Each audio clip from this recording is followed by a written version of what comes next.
So hey guys, welcome back to the channel, and now in this video we will be understanding different gas laws. And trust me guys, if you watch this video till the end, then you will get to know many concepts which will be told to you by very rare professors. So make sure you watch this video till the end. Okay, so inside these gas laws we will be understanding four laws. The first one is the Boyle's law, the second one is the Charles law, the third one is the Gay-Lussac's law, and the fourth one is the Avogadro's law. But guys, before starting with these main topics, I want to clear your some basic maths concept. Now you might be wondering what is maths have to do when it comes to chemistry. So guys, please listen carefully over here because these concepts are going to help you all in drawing the graphs required for understanding these laws. Okay, so basics I'm going to tell you all. First of all, you must be heard of the equation y is equals to mx. This is nothing but a equation of a line, and as we all know, this equation stands for a line which passes through the origin. Okay, so basically we have a y-axis over here, a x-axis over here, and this equation y is equals to mx is for a line which passes through the origin, where this angle made by the line with the horizontal x-axis is known as theta. We don't know this angle, we have assumed it to be theta. Okay, so now if you want to find out the slope of this line, so to find out the slope of this line, the simple formula is nothing but the tan theta. So when you take the tan of this theta, you will ultimately get the slope of this line. Now let us understand what these terms in the equation mean. This y stands for this y-axis, a variable along y-axis. This x stands for variable along x-axis, and this m is simply nothing but your slope of line. So this slope is represented by m, and what is the formula for finding out slope? It is nothing but simple formula tan of theta. Okay, so I hope this much is clear for you guys. The next thing I would like to mention over here is that you need to understand one more equation of a line. Okay, so the next equation is nothing but y is equals to mx plus c. Now since here there is a constant added, here c is nothing but a constant, so since there is a constant added, therefore our line is not going to pass through the origin. So from where it is going to pass, let us understand that. Okay, so I draw a basic y-axis over here, am I right, and I draw a horizontal x-axis.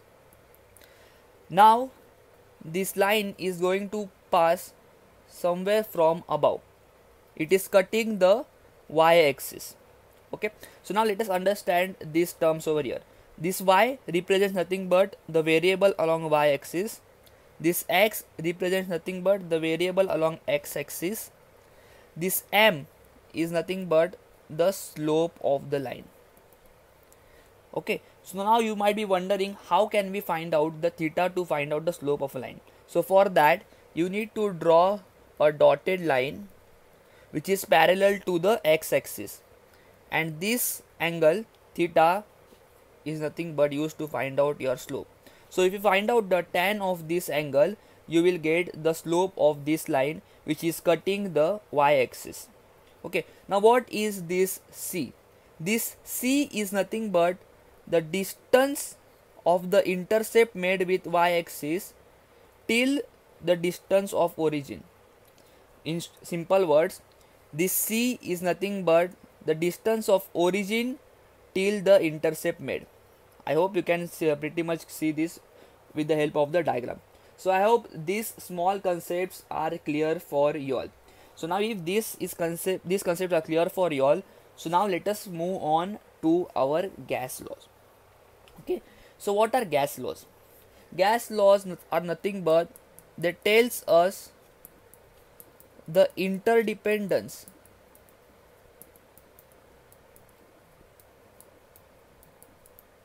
of physical properties of gas. Now I know you might not have understood what is the meaning of this. Okay, so let me tell you. See, what are the meaning of physical properties? Basically, gas has four physical properties. One, which is nothing but pressure, which is represented by P. The second one is volume, which is represented by V. The third one is N, and what is N? N is nothing but the number of moles of gas. Okay, so N is nothing but number of moles of gas. And guys, if you don't know what is moles, don't worry, I have already made a video on that. You can find the link in the description box below, or you can simply click on this I button over here. Okay, and the another factor over here is nothing but your temperature, which is represented by T.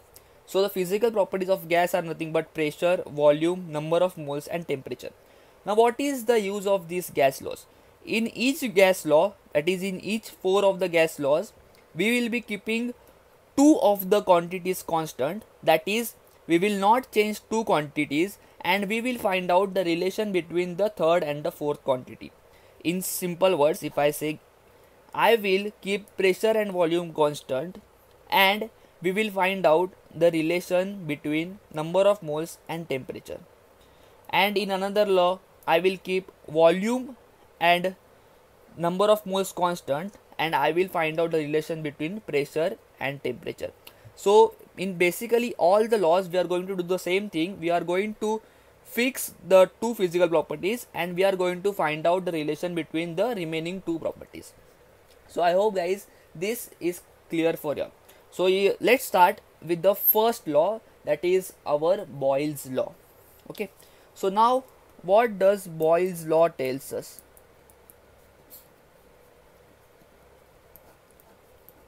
So Boyle's law tells us that if you keep number of moles and temperature constant, that is the number of moles of gas and temperature of the gas is made constant, we are not going to change these values now, then the pressure is inversely proportional to volume of the gas, which means that if you increase the pressure of the gas, the volume of the gas is going to decrease, and if you decrease the volume of the gas, the pressure of the gas is going to increase.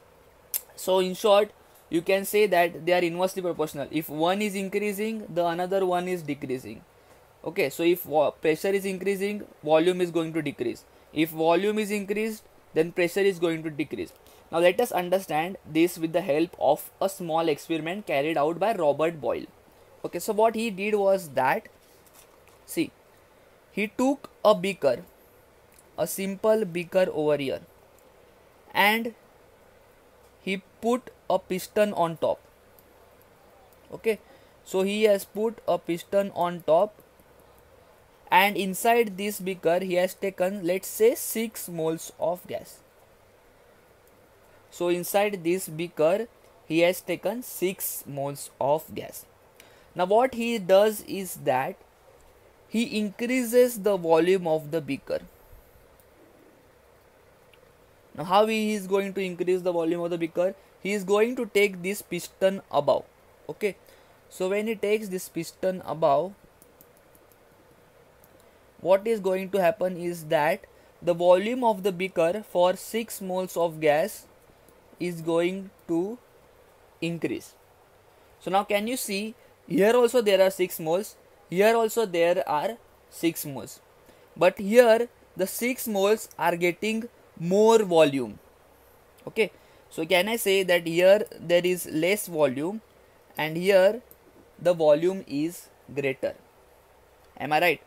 Now since the volume is less over here, what happens is that these molecules, these 6 molecules, are going to exert force on the container. What are they going to do? They are going to exert force on the container. How are they going to exert force? They will collide on the walls of the container. Am I right? There is very small space, so obviously they are going to collide on the walls, and when they collide on the walls of the container, they are going to exert force. Now here the force exerted by these moles will be less. Why it will be less? Because they have enough space in the container to move. Now if you observe if you know one thing, that pressure is directly proportional to force, which means that if you increase the pressure, force is going to increase, and if you decrease the force, pressure is also going to increase. So they are directly proportional to each other. So now here, since the force is increased, obviously the pressure is also going to get increased. And since here the force is decreased, obviously your pressure is also going to decrease.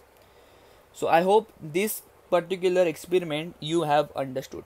Now what are the conclusions made from this experiment by Robert Boyle? He said that volume is inversely proportional to pressure. Can you see over here that whenever we are decreasing volume, the pressure is increasing, and whenever we are increasing volume, the pressure is decreasing.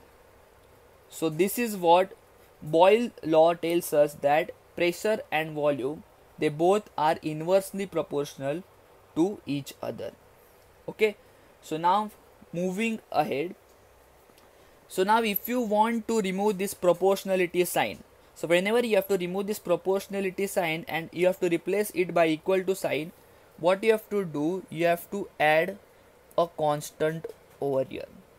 This is a common basic math you must know, that whenever we remove the proportionality sign, we have to add a constant. Let's say we have added a constant k1. Okay, so we have added a constant k1 into 1 upon this volume.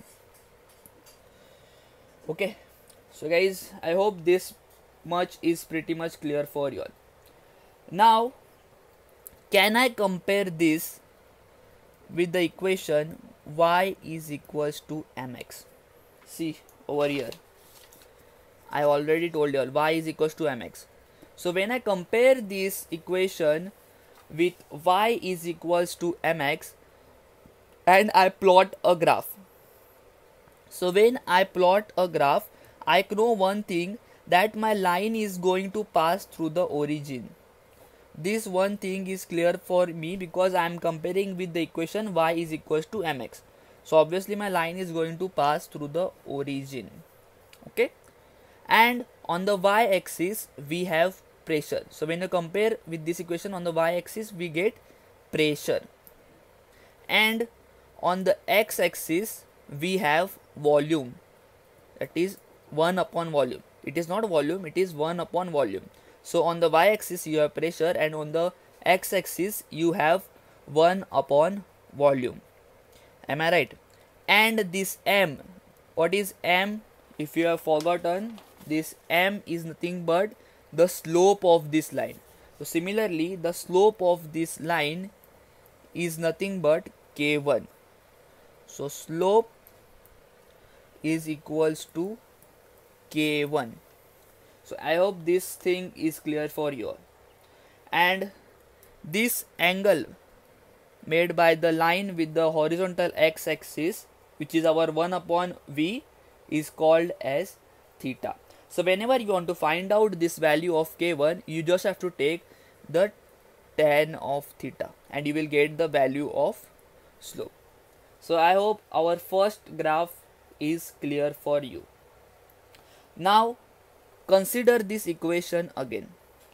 Can I write this equation as P into V is equals to K1? Is this right? I have just shifted this V, which is in the denominator, to the left hand side. So when it goes from right hand side to the left hand side, it is obviously going to go in the numerator. So I hope this equation is clear for you. Now this is not just an equation. You have to understand this equation. What is the use of this equation? This equation tells us that when you keep number of moles constant and when you keep temperature constant and you multiply pressure with volume, the value which you are going to get is a constant value. It is not going to change. This K1 is nothing but your constant, Am I right? So let's understand this with the help of an example. You'll get to know better. Let's say that our pressure is 2 atmospheric pressure and our volume is, let's say, 8 atmospheric pressure. So 2 into 8, obviously it is going to give you 16. So now here, what is the value of our constant K1? It is nothing but 16. Am I right? Now let's say that you change the pressure from 2 to 4. So when you change the pressure from 2 to 4, as mentioned earlier, that the value of this constant is not going to change. The value of this constant K1 is going to remain 16 only. The only thing that is going to change is that volume. So volume will become 4 over here to give us 4 into 4, 16.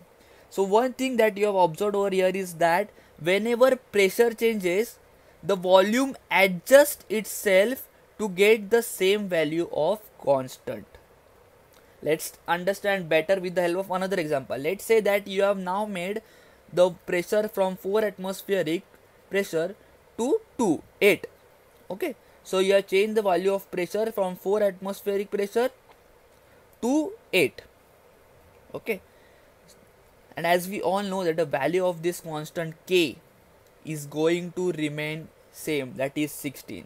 Now to adjust the multiplication, the volume is going to change itself from 4 to 2, so that we get 8 into 2 is equals to 16.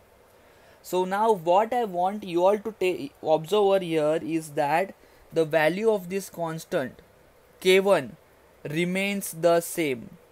So can I say that the multiplication of pressure into volume remains the same? Multiplication of pressure into volume remains the same. Multiplication of pressure into volume remains the same. This is what I want you all to observe over here. Now with the help of these observations, we need to draw one graph over here. Now what is this graph? Let us understand.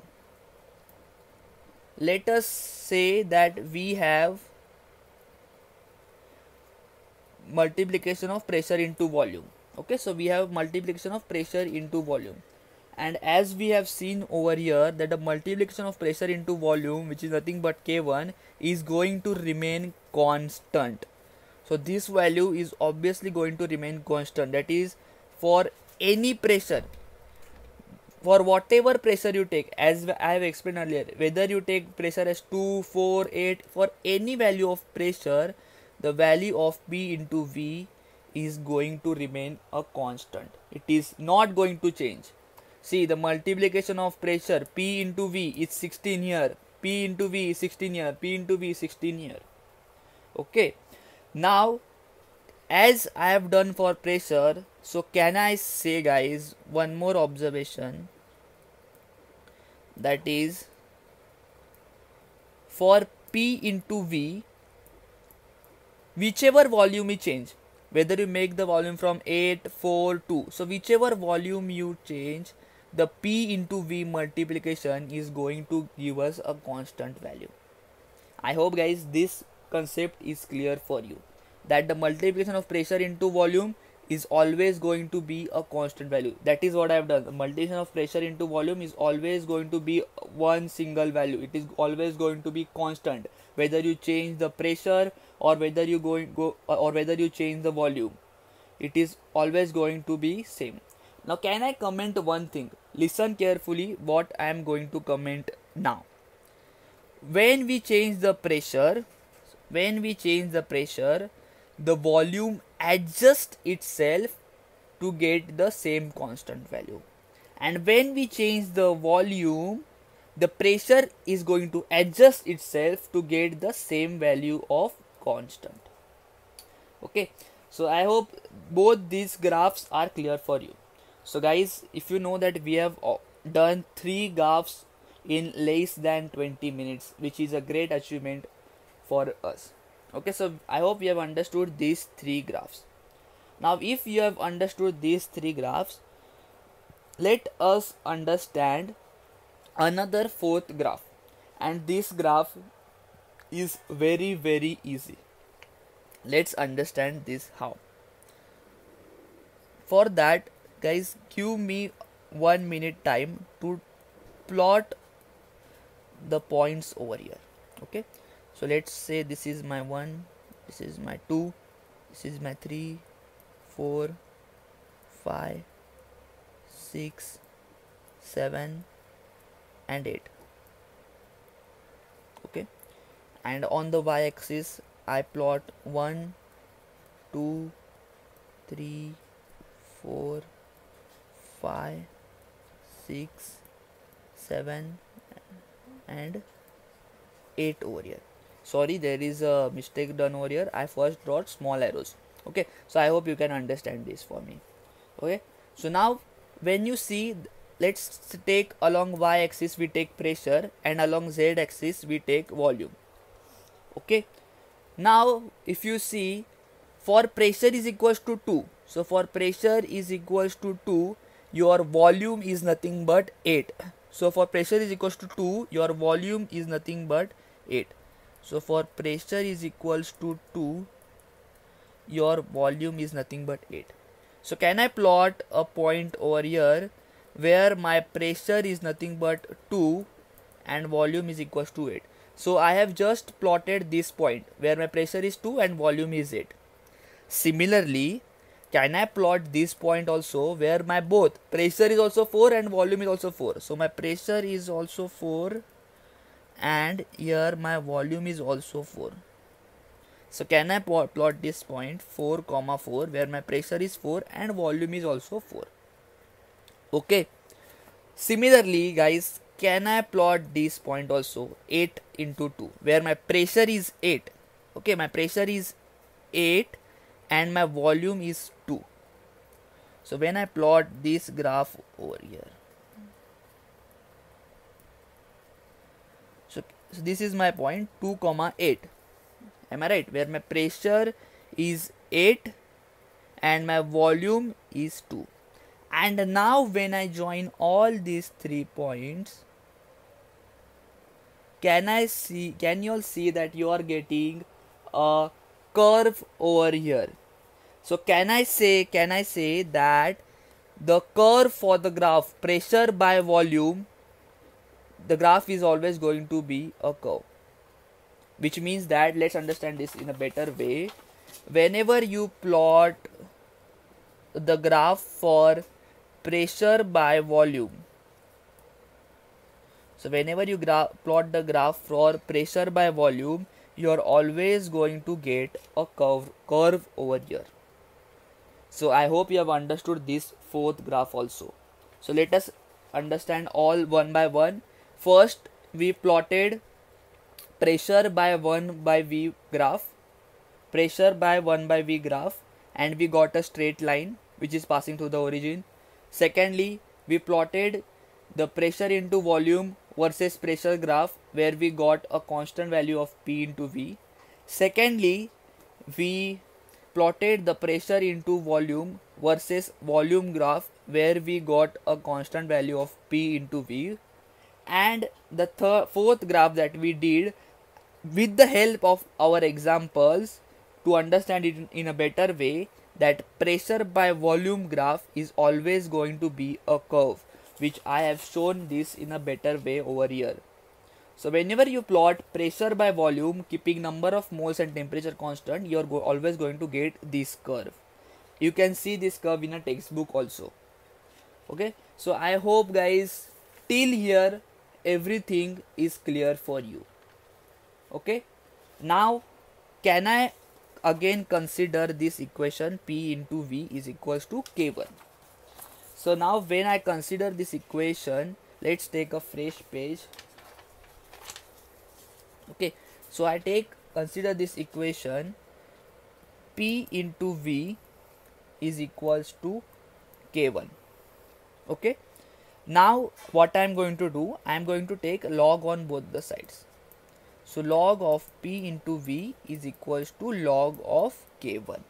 And as we all must know this thing, that the property of log is whenever two numbers are multiplying, we can separate them as log of P plus log of V. And as it is, I am writing log of K1. Now what I am going to do over here, I am going to shift this log of v to the right hand side. Okay, so this log of p, when it goes on the right hand side, it becomes minus log of v plus log of k1.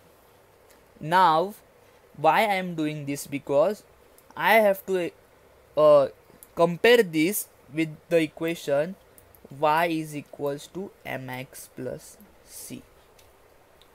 Now here, do you all remember I have done this equation y is equals to mx plus c, where we have seen that our line does not pass through the origin.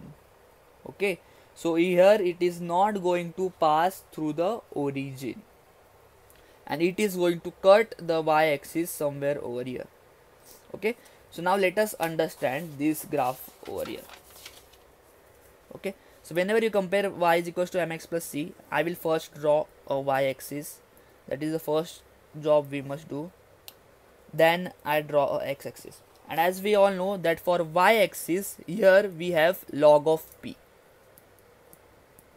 So for y-axis we have log of p, and for x-axis we have log of v. Okay, I hope this thing is clear for you all. And here if you observe very carefully that the value of this m is nothing but minus 1. See, can I write this minus log v as minus 1 into log v?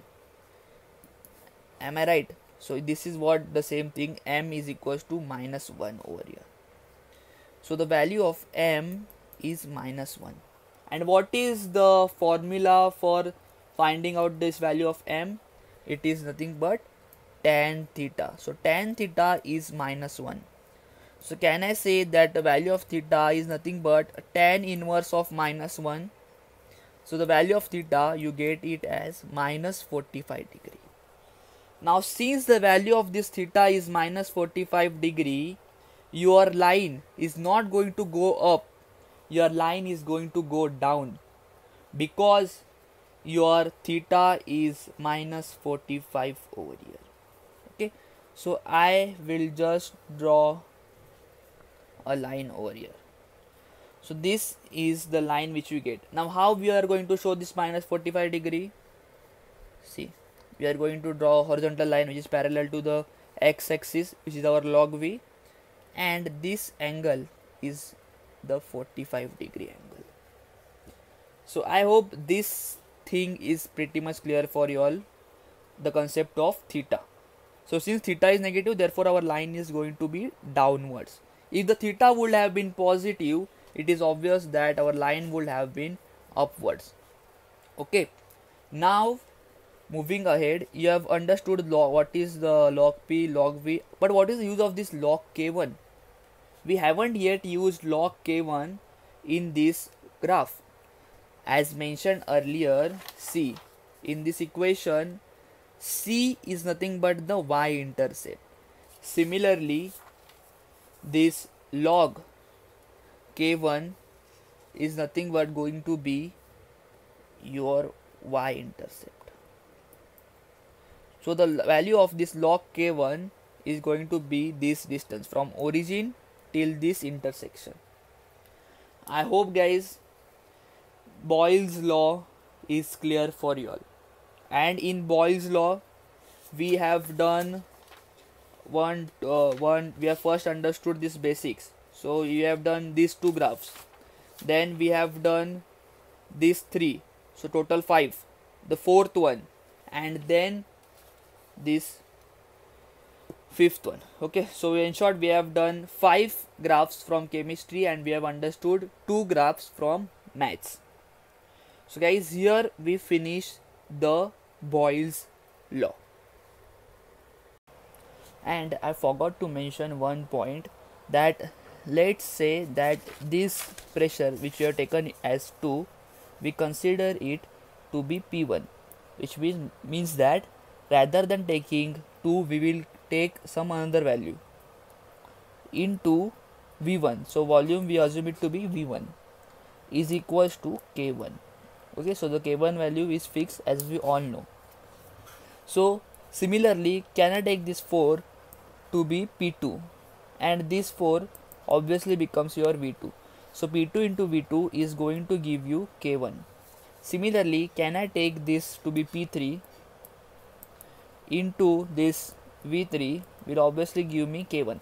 So if you observe one thing over here, that the right hand sides of all these equations is same, that is K1, K1, K1. So I get a formula from here, that is P1 V1 is equals to P2 V2 is equals to P3 V3. Now what is the use of this formula? This formula is used for solving numericals when they give you combinations of various pressure and volumes. So here we finished everything regarding to Boyle's law. We will move ahead now. So now let us understand our second gas law, which is nothing but our Charles law. Now as we all know that there are 4 physical properties of gas. One is pressure, volume, temperature and number of moles of gas. Now what the Charles law states is that suppose you keep number of moles and pressure constant, which means that we are not going to change pressure and number of moles, they are fixed. Then the relation between volume and temperature is that volume is directly proportional to temperature, which means that suppose if you increase the volume of a gas, ultimately the temperature of the gas is also going to increase, and if you decrease the volume of the gas, then the temperature of the gas is also going to decrease, and vice versa. Now if you want to replace this proportionality sign with a equal to sign, you have to add a constant. So we write V is equals to K2 into T. Now if you look carefully at this equation, V is equals to K2 into T, can we compare it with the equation of a line, which is nothing but Y is equals to mx. And as we all have seen over here that this line Y is equals to mx passes through the origin.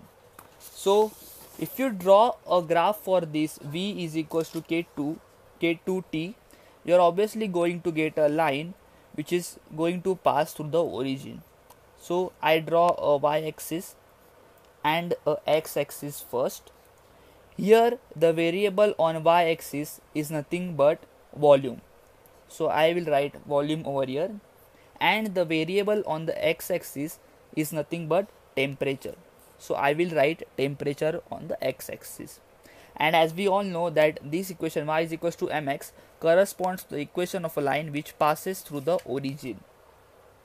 And as we all know that the slope of the line is represented by m in this equation, and here m corresponds to K2, which is nothing but our constant. And how you can find the value of this K2? It is nothing but the tan of this theta. I hope guys this part is clear for you all. Okay, so here we have understood a first graph, which is nothing but volume versus temperature graph. The next one which we are going to understand is, let's consider this equation again. So I write the same equation over here, which is nothing but V into K2T. So can I take this T in the denominator?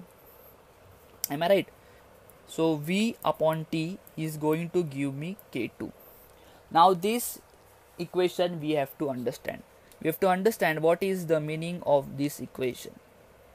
This equation tells us that whenever you divide volume with the corresponding temperature, the value you are going to get is a constant value. Now what is the meaning of this? I hope I think that many of you will not understand what I mean to say. So let's understand in a better way with the help of an example. Okay, suppose let's say that the volume of the gas is 1200 meter cube. Okay, and the temperature is 300 kelvins. Okay, we have initially fixed the number of moles and pressure. We are not going to change them. The only thing which are going to change is nothing but volume and temperature. So let's say that the volume of the gas is 1200 meter cube and the temperature is 300 kelvins. So it is obvious that the value of K2 is going to be nothing but 4. Am I right? Similarly, now if I change the volume, see, initially the volume was 1200. So now I increase the volume to 1600 meter cube. But what, according to this equation, their ratio is going to remain same. That is, we are always going to get a constant value. So we are obviously going to get 4 as the answer. So in order to get 4 as the answer, the temperature which is in the denominator is going to change itself from 300 to 400, so that you get 4 as the answer. So what is the observation which you have observed over here, that even if you change the value of volume, the constant is going to remain the same. So can we draw a graph over here? Let's draw a y-axis first and a x-axis. So let's take on y-axis we consider V upon T, and on the x-axis let's consider volume. So with the help of this example, you have understood that the value of V upon T, which is nothing but K2, is always going to remain same. It is not going to change. It always has one value for any value of volume. So whichever volume you take, here I have taken 1600. You may change it to some another value. You will always get a same ratio. Okay. Now this 4 I have taken for just our understanding. Which value of K you are going to get? This completely depends on the constants, that is the pressure and number of moles. That we will understand in the ideal gas video, which I will be explaining you all after this video. Okay, so here you just need to keep in mind that the ratio is constant. Similarly, as we have seen for volume, can I say that if I change the temperature, so from 300 kelvins, let's say that I make it to 500 kelvins, but this value is going to remain constant, therefore I have to get a 4 over here. So the volume is going to adjust itself in such a way that the answer we get is a 4. So here, even if you change the temperature, the volume upon temperature, that is V upon T, is going to have the same constant value. So again, for V upon T versus temperature, that is, we change the temperature but still we get the same value of V upon T. I hope this much is clear for you all.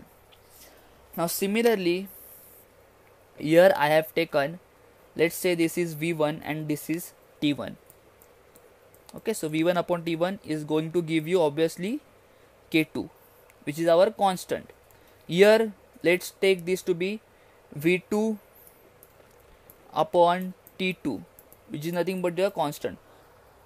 The values are same, am I right? So here, if you observe one thing carefully, is that the right hand sides of the equations are same. Therefore, the left hand sides are also going to be same. That is, V1 upon T1 is equals to V2 upon T2. Now, why I am telling you all? Because this equation is going to help us in solving the numericals. Okay. Now, let us consider back to our original equation. That is, V upon T is equals to K2. I will just write this behind. Okay. So our equation, which is nothing but V upon T is equals to K2. Now what I am going to do over here is that I am going to take log on both the sides. Okay. So I will just take log of V upon T is equals to log of K2. Am I right? And now you might be knowing the property of log, that whenever two numbers are dividing, we can separate them by a subtraction sign. So log of V minus log of T is obviously going to give you log of K2. Now I am going to shift this log of T to the right hand side. Okay. So log of V is equals to log of T plus log of K2. Now guys, can I compare this with the equation y is equals to mx plus c? And what is this equation? Y is equals to mx plus c. It is nothing but the equation of a line which does not pass to the origin, but instead it cuts the y-axis.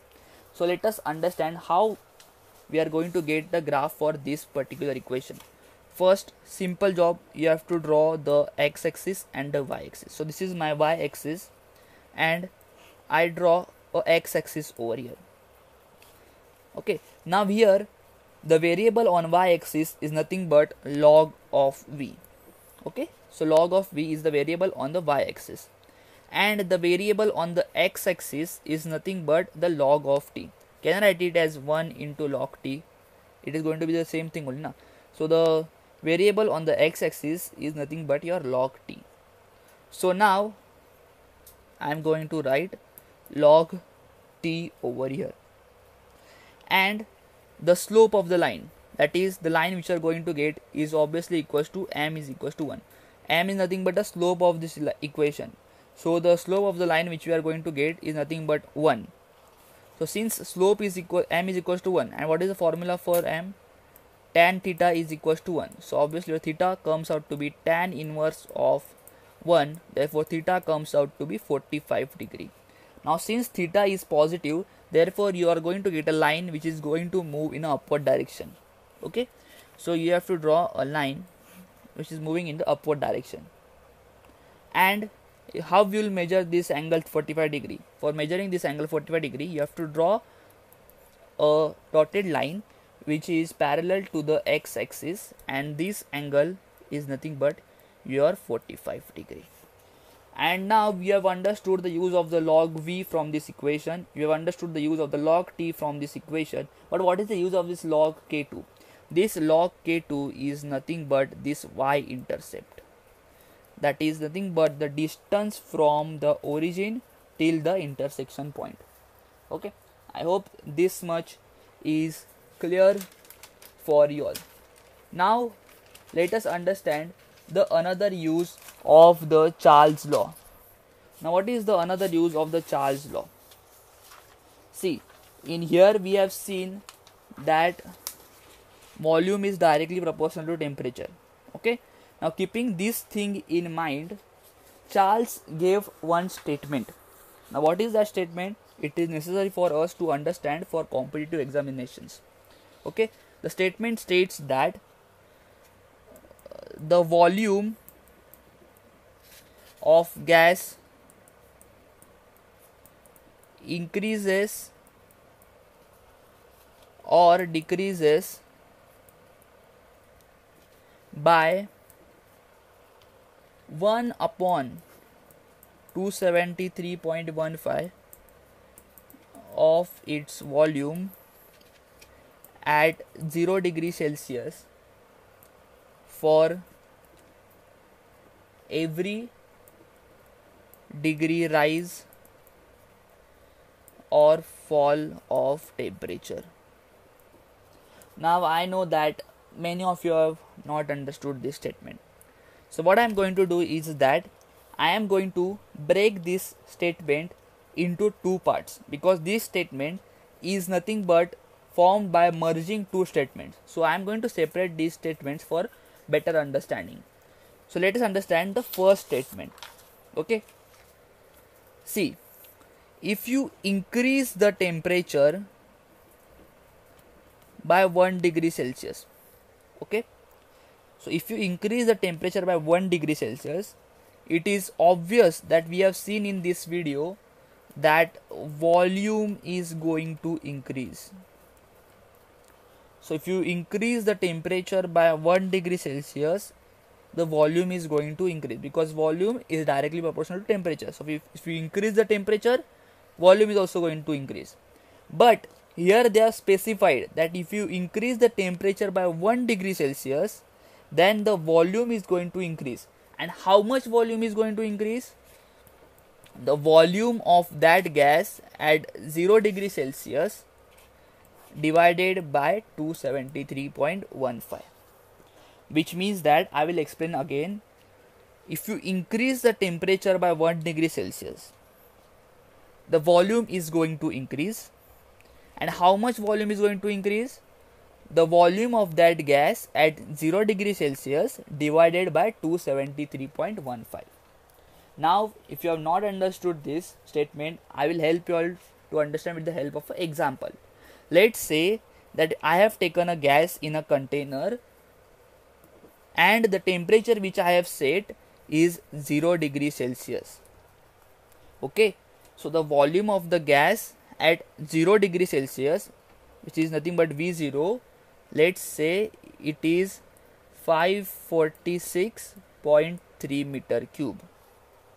Okay, so at 0 degree Celsius my volume is 546.3 meter cube. Now what I do is that I increase the degree of temperature, that is from 0 degree Celsius I have now made to 1 degree Celsius. So now what is my volume at 1 degree Celsius? It is obviously be going to increase. So this value is going to increase. So 546.3 plus something is going to get added so that my volume at 1 degree Celsius increases. And how much volume is going to get added? The volume at 0 degree Celsius. What is volume at 0 degree Celsius? It is nothing but 546.3 divided by 273.15. I repeat myself again. See, my volume at 0 degree Celsius was 546.3 meter cube. And I increase 1 degree of temperature. So if I increase 1 degree of temperature, my volume is going to increase. So now this 546 is going to increase. And if you want to increase something, you have to add something to it. Therefore, how much it is going to increase? The volume at 0 degree Celsius, which is nothing but 546.3 divided by 273.15. And this you get as something 548.3 meter cube. Now if you have not understood this example, or even if you have understood, just for better understanding, let's further on increase the temperature. So from 1 degree Celsius I increase the temperature to 2 degree Celsius. Now since I have increased the temperature, it is obvious that my volume is going to increase. Okay, so now it was 548.3, now it is going to increase. So 548.3 plus, so you have to add so that the volume increases. And how much it is going to increase? It is nothing but volume at 0 degree Celsius. And what is volume at 0 degree Celsius? 546.3 divided by 273.15, which comes out to be 548.3 plus 2, which is nothing but 550.3. Okay, so this is how your volume is going to increase with each 1 degree rise in temperature. Now I want you all to comment below in the comment section what will be the volume if I increase the temperature from 2 degrees Celsius to 3 degrees Celsius. This I want you all to comment below in the comment section. Now to help you all get the answer very quickly in the examinations, we have made one formula, that is Vt is equals to V naught into 1 plus T upon 273.15. Okay, so I hope you have understood these terms. Vt means what? Suppose if you want to find out the temperature at 16 degrees Celsius, so what you will do? Suppose if you want to find out the volume at 16 degrees Celsius, so you are obviously going to substitute 16 instead of T in this equation. So you will write V16 is equals to V naught. V naught is what? Initial temperature at 0 degree Celsius. At 0 degree Celsius, suppose our temperature is 546.3. 1 plus T. What is our T? 16. Because we want to find out the volume at 16 degrees Celsius. 273.15. And this answer is going to give you the volume at 16 degrees Celsius. You can cross verify the value by using this formula for V3. Okay, so you can check by using this step style or by using this formula whether you are getting the same value or not. Okay, now here we finish our second gas law, which is nothing but the Charles law. So guys, let us understand the third gas law, which is nothing but the Gay-Lussac's gas law. Now here the Gay-Lussac is the name of the scientist who gave this law. As we all know that there are four physical properties of the gas: pressure, volume, temperature and number of moles. So what Gay-Lussac said is that if you keep volume of a gas constant and you also keep the number of moles of a gas constant, which means that if you do not change the volume of a gas and you also do not change the number of moles of a gas, then we can find out the relation between pressure and temperature of gas. He said that pressure of a gas is directly proportional to temperature of gas, which means that if you increase the pressure of the gas, the temperature of the gas is also going to increase, and if you decrease the temperature if you decrease the pressure of the gas, then the temperature of the gas is also going to decrease, and vice versa. Now if you want to replace this proportionality sign with a equal to sign, it is obvious that you have to add a constant. So now I will write P is equals to, I am adding a constant, let's say K3. This is the constant which I am adding into T. Now can I compare this equation with the equation of a line y is equals to mx?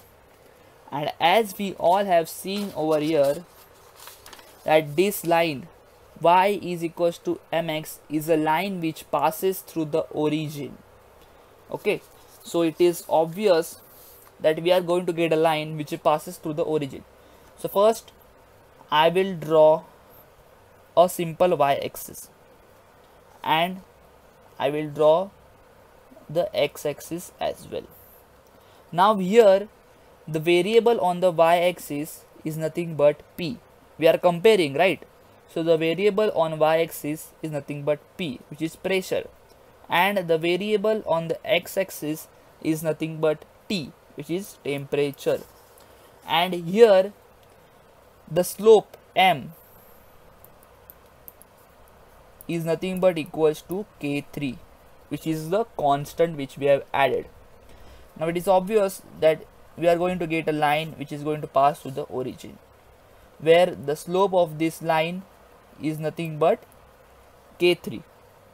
And how can you find out the value of K3? You just have to take the tan of this theta. Am I right? So this is the first graph of Gay-Lussac's law, that is pressure versus temperature law. Now moving ahead, I am going to consider our original equation again, which is nothing but P is equals to K3 into T. Now here, can I shift this T to the left hand side in the denominator? So I am going to get P upon T is nothing but equals to K3. Now here you need to understand this equation. This equation tells us that for every ratio of P upon T, you are always going to get the same constant value. For example, let's consider that the pressure is 10. This is just an example, so I am just taking any random numbers.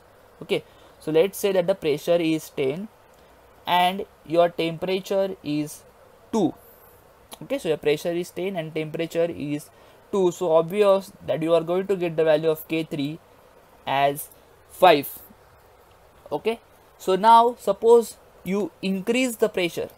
that I will change the increase pressure to now 15. So from 10 I'm changing the pressure to 15. But one thing that you need to keep over here is that the value of constant is going to remain same, that it will be 5 only. Okay, and to get the value as 5, the temperature in the denominator is going to adjust itself. So temperature will turn from 2 to 3. Now here one thing, if you observe carefully, if the temperature has increased here, if the temperature has increased from 2 to 3, the pressure has also increased from 10 to 5. This is what the law says, that pressure is directly proportional to temperature. Okay, so what we have observed, one thing over here is that for every ratio the value of K is remaining constant. Here we are getting 5, but this value of 5, value which we are getting 5, completely depends on the constants, volume and number of moles. Whichever pair you are taking of constants, it depends on that. Okay, so the value of the ratio of P upon T is going to completely depend on this volume of gas and number of moles. Accordingly, if you change the constants, then the value of K is also going to change. Now, since the value of P upon T is remaining constant, so if I plot a graph, that is P upon T in the y-axis, and in the, let's say in the z-axis, I have pressure. So as we have seen that even if we increase the pressure from 10 to 15, there is no change on the value of P upon T.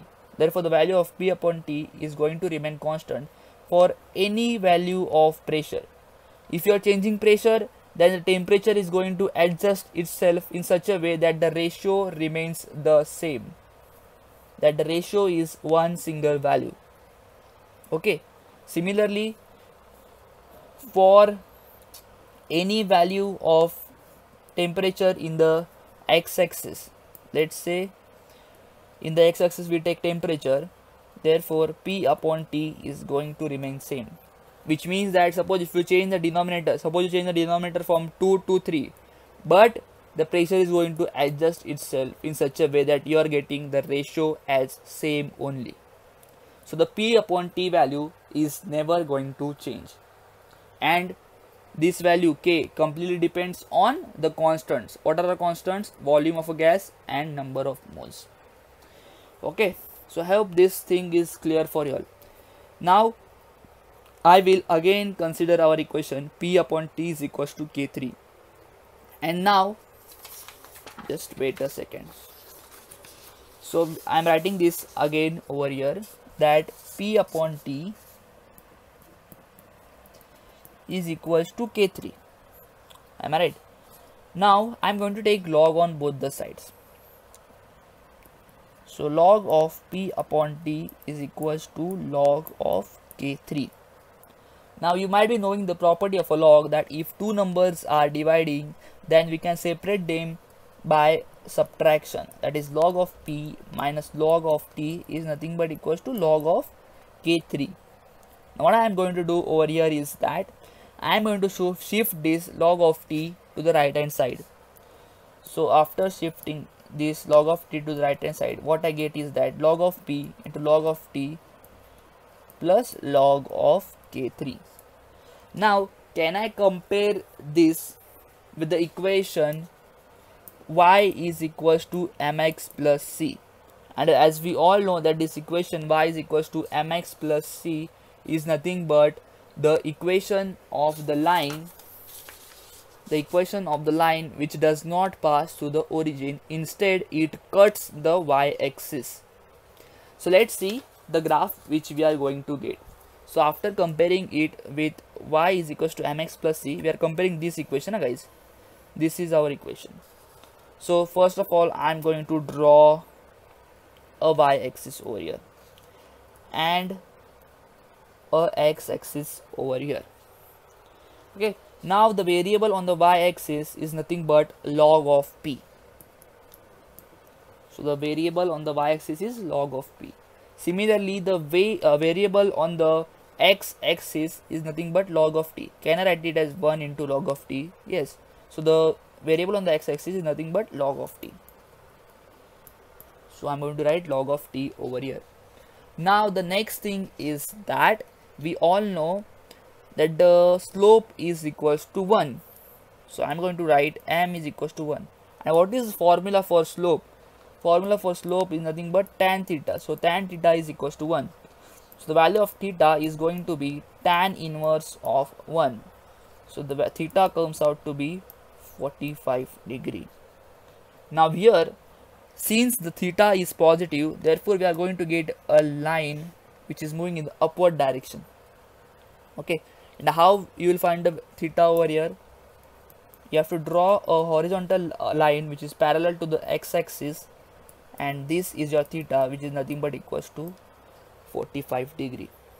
And the slope of this line is nothing but m is equals to 1. Is this clear for you all? And we have understood the use of log p in this graph, the use of log t in this graph, but what is the use of this log k3? This log k3, which is nothing but our constant, is nothing but this distance. So log k3 is distance from the origin till the intersection of the line with the y-axis. Okay, so we have done this one graph, and we have understood these three graphs as well. So here we finish our third law of gas, that is the Gay-Lussac's law. So now let us understand the fourth gas law, which is nothing but the Avogadro's law.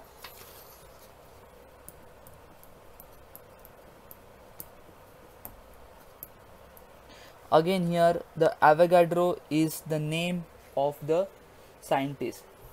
So as we all know that gas has four physical properties: pressure, volume, temperature, and number of moles. So what Avogadro told us is that suppose you keep pressure and temperature constant, which means that you do not change the value of pressure and temperature. So you can find out the relation between volume and number of moles of gas. And he said that the relation is that the volume of gas is directly proportional to the number of moles of gas, which means that greater volume of gas will have greater number of moles, and less volume of gas will obviously have less number of moles. In this way, if you want to replace this proportionality sign with the equal to sign, you obviously have to add a constant. So here we add a constant, let's say K4. Okay, now can I compare this equation with the equation of a line y is equals to mx? And as we all know that the line y is equals to mx passes through the origin. Okay, so let's see how we get the graph for this equation v is equals to k4n. So basically, first of all, you have to draw the y-axis. Okay, so this is a y-axis, and you have to draw a x-axis. Now here the variable on the y-axis is nothing but your volume of a gas, and the variable on x-axis is obviously nothing but your number of moles. Okay, and here slope of a line m is nothing but k4. So the slope of line is nothing but our constant k4, and as we all know that the line is going to pass through the origin. So the line is going to pass through the origin.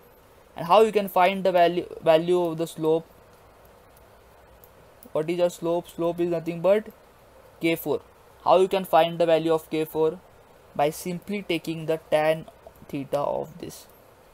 So by just taking tan of this angle, you can find out the value of k4. Is this clear? And this k4 is nothing but a slope of your line.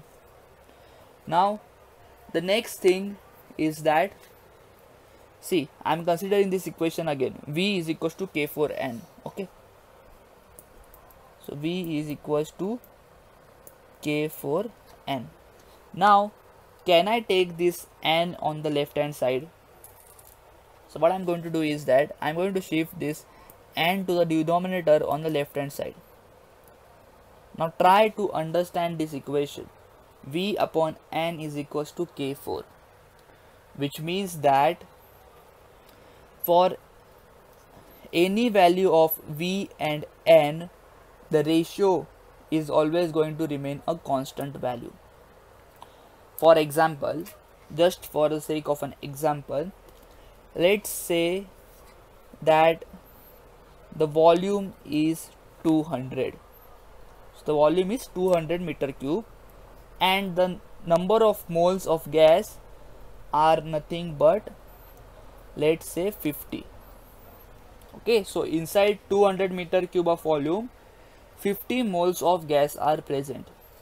So obviously 200 upon 50 is going to give you 4. Is this correct?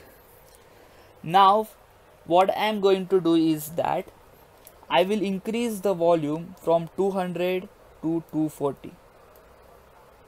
Okay, but although you are increasing the volume, the value of this constant is going to remain the same, which means that you are going to get 4 only. So now here the number of moles are going to adjust itself in such a way that the ratio becomes 4. So the number of moles are also going to increase from 50 to 60. So now if you divide 240 upon 60, it is obviously going to equal to 4. Now here we conclude one graph. That is, we all know that V upon n is always remaining the same constant value. So can I say that the ratio of volume upon number of moles is always the same value? So here now I draw a graph where on the y-axis I take V upon n. So the y-axis I have taken V upon n, and on the x-axis I am going to take volume of a gas. So even though you change the volume from 200 to 240, the V upon n ratio is always going to remain the same value. Is the V upon n ratio changing? No, it is always remaining k4. And what is k4? 4, 4, 4. In our example it is 4. But if you want to find out the value, it completely depends on what are the constant values of pressure and temperature. Okay, so I hope you are able to understand this. Now similarly, even if you change the number of moles, here I have drawn a graph for volume. Similarly, if you change the number of moles, still the V upon n ratio is going to remain a same value. So I hope this thing is clear for you. Now I am going to consider this equation again. So let us consider this V upon k4n. Now what I am going to do is that I am going to take log on both the sides. So log of V is equals to log of k4n. And as we all know that there is a property of log that when two numbers are multiplying, it is going to add them separately. So log of V turns out to be log of n plus log of k4. Am I right? I've just separated k4 and n. This is a property of a log. Now can I compare them with the equation y is equals to mx plus c, where this c is nothing but a constant value. Okay, and as we all know that the equation of a line y is equals to mx plus line is such a line which does not pass through the origin, instead it cuts the y-intercept. y-axis. So let's see how we get a graph for this. Okay, so first of all I draw a y-axis and I draw the x-axis over here. And as we all know that here the variable on the y-axis is nothing but log v. We are comparing both these equations. So the variable on y-axis is nothing but log v. Okay, and the variable on the x-axis is nothing but log n. Can I write this as 1 into log n? So the variable on x-axis comes out to be log n. Similarly, the slope of the line m is nothing but equals to 1. So m is equals to 1. And what is the formula finding m? M is nothing but tan theta is equals to 1. So theta turns out to be 45 degree. So theta will become tan inverse of 1, which is equals to 45 degree. Now I am going to draw the line. Since for theta is positive, therefore the line is going to go up. Okay, why? Because theta is positive, therefore line is going to go up. If theta would have been negative, so the line would have been coming down. Now how will you find this 45 degree of theta? You have to draw a horizontal line which is parallel to the x-axis, and this angle is nothing but your 45 degree angle. Okay, now here we have understood the use of log v, we have understood the use of log n, but we haven't yet discovered log k4 in this graph. This log k4 is nothing but this distance, that is the distance from the origin till the intersection point is nothing but the log k4, which is a constant value. See, k4 is a constant, so it is obvious that the log of k4 is also going to be a constant value. Now this Avogadro's law helped us to find out one important value. And what is that? Avogadro was the one who told us that 1 mole of gas, okay, 1 mole of gas occupies 22.4 dm cube of volume. So with the help of this law, he found out that 1 mole of gas occupies 22.4 dm cube of volume. And if you don't know what are moles, don't worry, I've already given you all the link in the description box below. Okay, so he said that 1 moles of gas will occupy 22.4 dm cube of volume, and he also said that since inside 1 mole there are 6.022 into 10 raised to 23 atoms or molecules, they are going to occupy 22.4 dm cube. It is obvious now that if 1 mole is occupying 22.4 dm cube and inside 1 mole there are 6.022 into 10 raised to 23 atoms, then obviously they are also going to occupy the same volume, which is nothing but 22.4 dm cube. So hey guys, do not forget to check out my channel where I have uploaded chemistry and physics videos. They might be helpful for you all, and don't forget to subscribe to the channel so that whenever I upload a video you will get a notification of that. And guys, thank you for watching this video.